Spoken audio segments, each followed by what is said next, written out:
You're not afraid of love. You're afraid of choosing wrong and not finding out until it is too late. That is the real fear. Not being alone, being with the wrong person and calling it God's will. I know that is not easy to hear, but the sooner you name it, the faster everything shifts. You have swiped, you have prayed, you have attended the singles ministry, you have done the fast, and at 11 p.m. on a Tuesday, you are still scrolling Instagram, watching engagement posts from people you went to school with. The group chat shifted. It used to be brunch recommendations.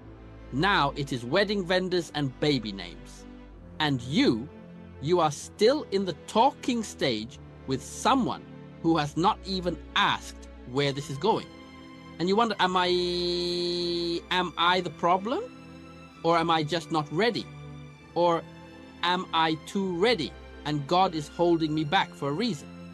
You understand? That confusion is not random. And today we are going to clear it.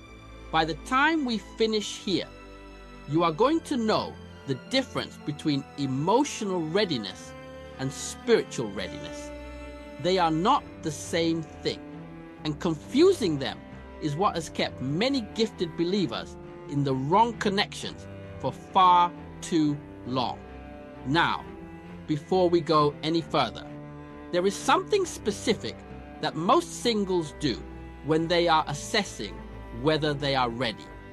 They make a list. Things they have healed, things they have learned, things they will not tolerate. It sounds like wisdom. It feels like preparation. But in the spirit, that list might be the very wall keeping your blessing from landing.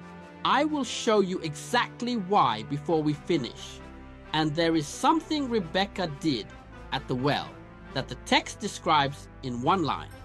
But that line holds the entire key to understanding readiness God's way. Let me be honest with you. I know what it is to be spiritually sharp but emotionally unavailable. To quote scripture about trust while quietly not trusting anyone. Until I looked at Rebecca, not as a romantic story, as a blueprint. Here is the false belief I want to dismantle. We have been taught that readiness means having no more wounds, no more triggers, no more soft places. That is not readiness. That is armor. And you cannot build intimacy in armor. Readiness is not the absence of brokenness. Readiness is the presence of God in the middle of your imperfection. Think about the last time someone pulled away without explanation. You did what you always do. You went quiet. You analyzed. You processed. You asked God what you did wrong. And God did not say anything about what you did. He said something about who you are. You are enough. Even now, even here, that is where readiness lives. Not in having it all together, in knowing you are whole, even when the situation is not. Can I tell you something that does not make it into most videos? Eliezer arrives at the well in Genesis 24. He has traveled far. He has one assignment: find a wife for Isaac. He does not have a list of qualities. He has one prayer. Show me the one through a sign of service. Rebecca arrives. She draws water. Then the text says something remarkable. She offers water to the servant without being asked. Then she says, I will also draw for your camels until they have finished drinking. 10 camels. A camel drinks up to 30 gallons. That is 300 gallons of water. She ran. She emptied her jar again and again. She was not performing for a husband. She did not know a husband was watching. She was just being who she was. That is readiness. Character that flows whether or not anyone is watching. You know what I think is happening right now as you watch this? Something is being confirmed in you. Something you already sensed but did not have language for. Pay attention to that feeling. That is discernment, waking up. Remember what I said at the beginning about the list that sounds like wisdom, but acts like a wall. Here is what it is. When we make long lists of what we will not accept and no list of what we are choosing to become, we are signaling fear dressed as discernment. Rebecca did not have a list of what Eliezer must offer. She had a character that attracted what heaven planned. Standards matter. Do not hear me wrong, but standards without self-development create expectations without alignment. So, here is what to pray instead. Lord, make me the person that my covenant partner is looking for.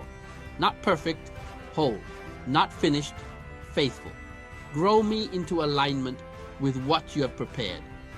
That prayer activates a different posture. Try it tonight. And here is what all of this leads to. Listen carefully. God does not withhold relationship from you because you are not enough. He is aligning timing, character, purpose, and season all at once. Everything you have been navigating, it has not been punishment, it has been precision. What felt like falling behind was actually being positioned exactly. And my dear, you are more ready than you think. Not because you have arrived, because you are still moving, still growing, still here. You are not too late. You are not too broken. You are not too focused on your career. You are positioned, and there is a difference. Now, here is what I want you to do today.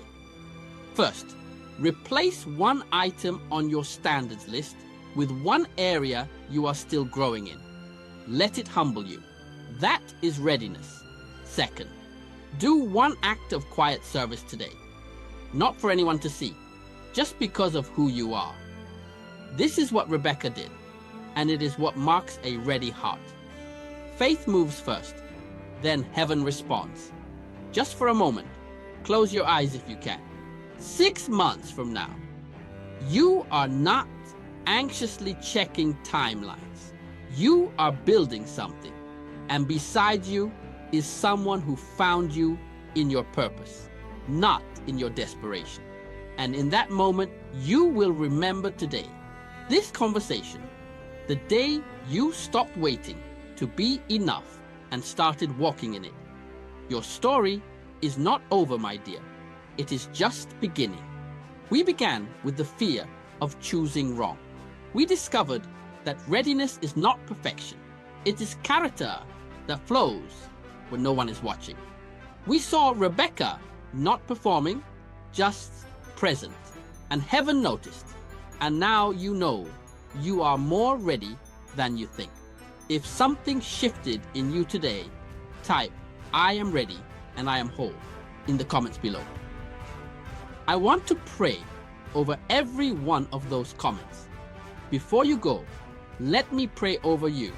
I am praying that the anxiety lifts, that you stop measuring yourself against everyone else's timeline, that you walk in the confidence of someone who knows their God. Your time is coming, my dear. God does not lie.